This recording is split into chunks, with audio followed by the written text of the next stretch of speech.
Hello everyone, welcome back to Pakistani reaction. तो जी आज हम जिस वीडियो पर रिएक्ट करने वाले हैं उसका टाइटल काफी ही डिफरेंट है। फर्स्ट टाइम ऐसी कोई वीडियो देखने लगे हैं तो पढ़ के बता देती हूँ। Top 10 powerful caste of India, मतलब जो कास्ट सिस्टम होता है, जाति कुछ इस तरह करके बोलते हैं हिंदी में, वहां पे जो है उसको, यहाँ पर भी इसी तरह से काफी ज्यादा कास्ट सिस्टम है। बट जट, शेख, अराई, सैयद, तो काफी सारी इस तरह कास्ट आपकी क्या कास्ट है? सैयद। आपकी? हम सिस्टर्स हैं। आपकी? हम राजपूत। राजपूत। आपकी? अराई। हाँ, क्या क्या मतलब ये सब लोग के एक ट्राइब्स हैं, हाँ। ठीक है वो। और सबसे इंटरेस्टिंग बात के हर कास्ट से रिलेटेड कोई ना कोई बात जो है ना वो फेमस है। जैसे अराई प्याज बड़ा हाँ, खाते मतलब हैं। हमारे बारे में बड़ा मशहूर है कि हम प्याज बहुत खाते हैं। शेख जो है वो कंजूस बड़े हाँ। होते हैं, इस तरह कुछ ना कुछ रिलेटेड। राजपूत का मैंने सुना काफी वो ब्रेव होते हैं। वो नहीं, राजपूताना खून। हाँ। ये उधर से ही है। तो बाकी अब ये वाली वीडियो स्टार्ट करते देखते हैं कौन कौन सा कास्ट सिस्टम है, और आप लोग भी कमेंट्स में भी जरूर बताइएगा कि इसके साथ भी कोई ऐसी इन्फॉर्मेशन लिंक्ड है हर और कास्ट आप के लोगों साथ। की कास्ट कौन सी है? हाँ, तो जी करते हैं स्टार्ट। डिस्कशन होने वाली है हमेशा की तरह। अमेजिंग एंड तक जुड़े रहिएगा, चैनल को सब्सक्राइब करें। दोस्तों, आजादी के बाद हर व्यक्ति और हर जाति को समान अवसर प्राप्त है और इस देश में ना कोई छोटा है और ना ही बड़ा। लेकिन ये भी एक सच्चाई है कि भारतीय समाज जातियों में विभक्त है और भारत में सैकड़ों जातियां हैं जिनको आज समान अवसर और अधिकार है। और इन जातियों की मेहनत और साहस की वजह से ही भारत का इतिहास भी अत्यंत शक्तिशाली और गौरवशाली रहा है। आज हम बात करेंगे भारत की उन टॉप 10 जातियों की जो सामाजिक रूप से काफी शक्तिशाली मानी जाती हैं। यहाँ हम आपको भारत की जो सबसे 10 ताकतवर जातियों की सूची दे रहे हैं, वो घटते क्रम में है और यह सूची उन जातियों के इतिहास के आधार पर बनाई गई है, क्योंकि जातियों की तुलना करना आसान नहीं था। लेकिन जो सामाजिक रूप से जो स्वीकार्य क्रम है उसके आधार पर हम यहाँ जातियों का क्रम वाइज वर्णन कर रहे हैं। तो सबसे पहले बात उस जाति की करते हैं जो सामाजिक रूप से सबसे आगे मानी जाती है, वो है ब्राह्मण। ब्राह्मण जाति के लोगों को अत्यंत बुद्धिमान और शक्तिशाली माना जाता है और भारतीय समाज और इतिहास के आधार पर इस जाति को सर्वोत्तम बताया गया है। इस जाति के लोगों को राजा से भी बढ़कर माना गया है और इसी वजह से इसको सबसे ताकतवर जाति का दर्जा दिया जाता है, क्योंकि जब देश में राजशाही थी तो उस वक्त राजा अपने दरबारों में ब्राह्मण की इजाजत के बिना कोई भी कार्य नहीं करते थे तथा सभी प्रकार के कार्यों में ब्राह्मण का परामर्श और आशीर्वाद लेना जरूरी समझा जाता था। आज भी भारत में ब्राह्मण जाति को उच्च जाति का दर्जा प्राप्त है।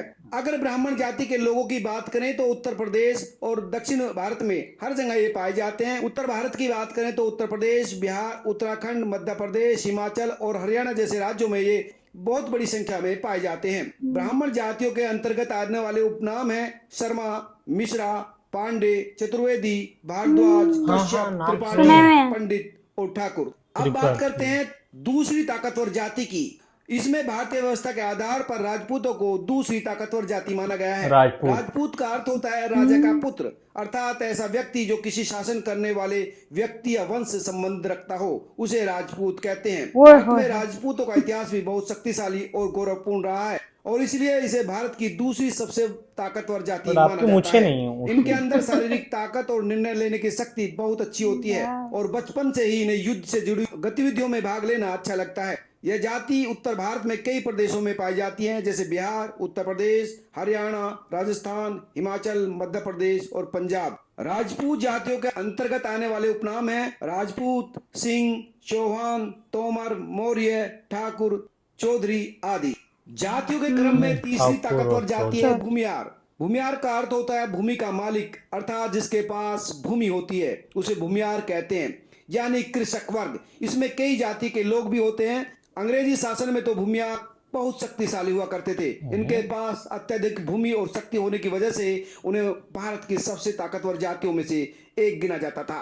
इनके पास काफी धन और संपत्ति भी होती थी। बहुत सारे व्यापारी भी भूमियार जाति से संबंध रखते हैं। यह ताकतवर जाति बिहार, उत्तर प्रदेश, झारखंड जैसे राज्यों में पाई जाती है। अगर भूमियार जातियों के अंतर्गत आने वाले उपनाम की बात करें तो ठाकुर, सिंह, चौधरी, राजपूत और देवा आदि उपनाम हैं। चौथी जाति है अहीर। अहीर जिनको यादव भी कहा जाता है। अहीर जाति का मुख्य पेशा पशुपालन होता है और ये शारीरिक रूप से काफी ताकतवर होते हैं और इनमें अत्यंत साहस और पराक्रम होता है और इसी वजह से इन्हें ताकतवर जातियों में गिना जाता है।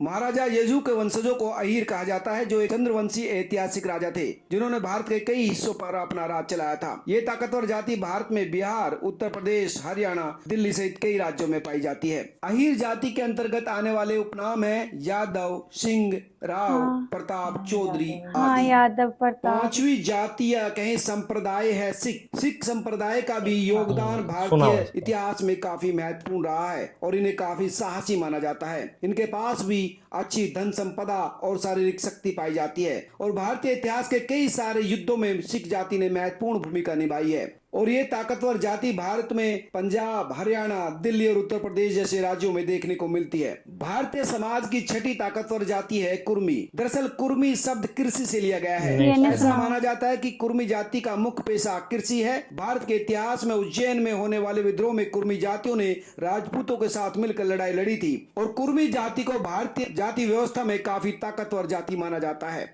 कुर्मी जातियों से जुड़े लोग अत्यंत साहसी और बलवान होते हैं। यह ताकतवर जाति भारत में बिहार, पश्चिम बंगाल, झारखंड, उत्तर प्रदेश और हरियाणा में पाई जाती है। इस जाति के अंतर्गत आने वाले उपनाम है रावत, सेन, पटेल। और भारतीय समाज में 7वें नंबर पर जो जाति है वो है जाट। जाटों को काफी ताकतवर जाति माना जाता है। प्राचीन काल में जाट जातियां युद्ध कला में काफी अच्छी हुआ करती थी और यही कारण है कि आज भारतीय सेना में खुद इनकी जाट रेजिमेंट है। इनके साहसी स्वभाव और युद्ध कला की निपुणता के कारण इन्हें भारत की सबसे ताकतवर जातियों में से एक गिना जाता है। जाट जातियां मुख्यतः हिंदुओं में पाई जाती है, लेकिन इसके अलावा यह सिख और मुस्लिम धर्म में भी मौजूद है। जाट अगर भारत में बात करें तो पंजाब, हरियाणा, उत्तर प्रदेश, गुजरात, मध्य प्रदेश और उत्तराखंड के साथ साथ हिमाचल प्रदेश में भी पाए जाते हैं। जाटों के अंतर्गत आने वाले उपनाम है चौधरी, देशवाल, मल्ल, चौधरी यहाँ पे भी पूनिया, नेहरा, महाल, मान और बग्गर। और भारतीय समाज में जो 8वें नंबर पर ताकतवर जाति है वो है गुज्जर। भारतीय इतिहास में इधर भी है। प्रतिष्ठित जाति मानी जाती है जिनके पास अच्छी युद्ध कौशल और शारीरिक शक्ति होती है और इसी वजह से इन्हें ताकतवर और प्रभावशाली जाति माना गया है। गुज्जर जातियों का मुख्य पेशा पशुपालन और खेती होता है और यही वजह है कि भारतीय सेना में गुज्जर जातियों की अच्छी खासी संख्या है। गुज्जरों की बात करें तो दिल्ली, राजस्थान, मध्य प्रदेश, हरियाणा, उत्तर प्रदेश और जम्मू कश्मीर जैसे राज्यों में पाए जाते हैं और इनके उपनाम है गुज्जर, कनिष्क, राज, कुषाण, आर्यन। अब बात करते हैं उस जाति की जो 9वें पायदान पर है, वो है मीना। दरअसल मीना जाति भारत की प्राचीन जातियों में से एक जाति है। यह मुख्य रूप से मत्स्य पालन और पशुपालन करते हैं, लेकिन इसके अलावा इनमें अत्यंत साहस और वीरता होती है, जिसकी वजह से भारत की सबसे ताकतवर जातियों में से एक गिनी जाती है। मीना जाति को राजस्थान के ऐतिहासिक शासकों में भी गिना जाता है, जो राजस्थान के कई भागों पर राज कर चुके हैं। ये ताकतवर जाति भारत के राजस्थान, उत्तर प्रदेश, हरियाणा, दिल्ली और मध्य प्रदेश जैसे राज्यों में पाए जाते हैं। मीना उपजाति के अंतर्गत आने वाले उपनाम है मीना, मान आदि। अब बात करते हैं उस जाति की जो 10वें नंबर पर है, वो है रेड्डी। विजयनगर राज्य में रेड्डी जाति का उदय हुआ था और ये जाति अत्यंत साहसी और बलवान और पराक्रमी है। शुरुआत में रेड्डी जाति को शासक जाति के रूप में या ताकतवर जाति के रूप में नहीं माना जाता था, लेकिन उन्होंने अपने बल का प्रदर्शन करते हुए अपनी जाति को प्रतिष्ठित जातियों में शामिल करवा दिया। इसलिए रेड्डी जाति को भारत की सबसे ताकतवर जातियों में से एक गिना जाता है। हमें उनके कई पराक्रम और साहस के सबूत मिलते हैं। यही कारण है कि रेड्डी भारत की ताकतवर जातियों में शामिल है। रेड्डी की बात करें तो ये आंध्रा, तमिलनाडु, केरल और कई दूसरे दक्षिणी राज्यों में पाए जाते हैं। दोस्तों, जाति की उत्पत्ति व्यक्ति के कार्यों के आधार पर हुई थी, लेकिन आजादी के बाद सबको समान अवसर मिल रहे हैं, इसलिए कोई भी व्यक्ति कोई भी पेशा चुन सकता है। इसलिए ना अब जातियों की कोई आवश्यकता है और ना जातियों को लेकर कोई विशेष आग्रह होना चाहिए।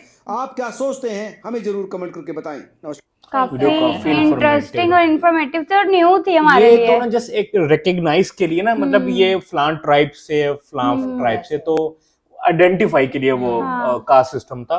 बट मतलब आजादी के बाद तो फिर वो सब हिंदुस्तानी है या मतलब आम जनता है, इतना इशू बस वो वैसे ही वो कहते हैं शायद नस्ल दर नस्ल चलती आ रही है हमारे, तो वो नामों के साथ ही है। बस एक मुझे लगता है नाम के हद तक ही ज्यादातर रह गई हुई है, अब नहीं है। बट याद है आपने एक मंगल पांडे मूवी आई थी आमिर खान की, उसमें ब्राह्मण को कोई निचली जात का टच कर देता है तो वो जाके दोबारा नहा के आता है। वो कहता है तुमने मुझे टच क्यों किया। और वो जो बड़ी निचली जात है ना, वो सफाई वगैरह क्लीन का काम करते हैं, वो उसमें भी है। मतलब उनका कहीं पे ऑक्यूपेशन वगैरह उस हिसाब से डिसाइडेड होता है। इतना अच्छा सा नहीं हो। याद है एक मूवी शाहरुख की आई थी, सवा देश, ये जो उसमें भी देश है हाँ, तेरा सवा उसमें देश भी है। ये वो जो निचली जात वालों को ना आम स्कूल में एडमिशन नहीं मिलता था, उनको वो पढ़ाती नहीं थे। मुझे ऐसा लगता है अब जैसे मीडिया का ज्यादा दौर है, दुनिया एडवांस हो गई है, ये मैं मॉडर्न हो बात गई है, तो कर रहा अब हूँ, ये काफी हाँ, पुरानी है। काफी पुरानी बात है, तो अब जो है वो चीजें काफी ज्यादा चेंज हो गई हैं, लेकिन इन्फॉर्मेशन के लिहाज से काफी अच्छी थी। और काफी मेन सारे नाम तो हाँ, वैसे हमने जाति के यहाँ हिसाब से वो जो उसके अंदर कौन कौन से नाम आते हैं, जब वो बता रहे थे ना, तो हमने बहुत काफी सारे चीजें, नाम हाँ। जो है चौधरी, गुज्जर, वो तो हाँ, यहाँ पे भी आदर, राजपूत, इस हाँ। तरह बट मतलब जो सारे ब्राह्मण जात है ना, हाँ, अभी भी वो सुपीरियर है, उसको अभी भी काफी जगह पे टॉप पे वैल्यू है, मिलती है। टॉप पे ही है। हाँ, इधर अच्छा, भी ये कास्ट सिस्टम ज्यादा आपने देखा पंजाब में, यूपी में, बिहार में, हाँ, उत्तर हाँ, हाँ, यूपी उत्तराखंड में, हाँ, इस साइड पे